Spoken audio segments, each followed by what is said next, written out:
So, ito nga, pa-duty tayo.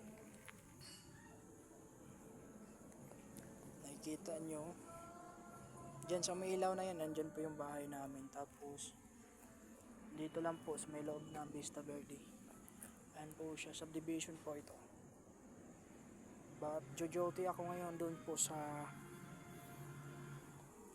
gate 1. Kung nakikita nyo po yung in-upload ko na video doon sa ating reels, yung babae yung partner ko. So napagtripan ko siya kagabi, kaninang umaga. So ngayon, ito may tao pa parating. May mga taong paparating na hindi natin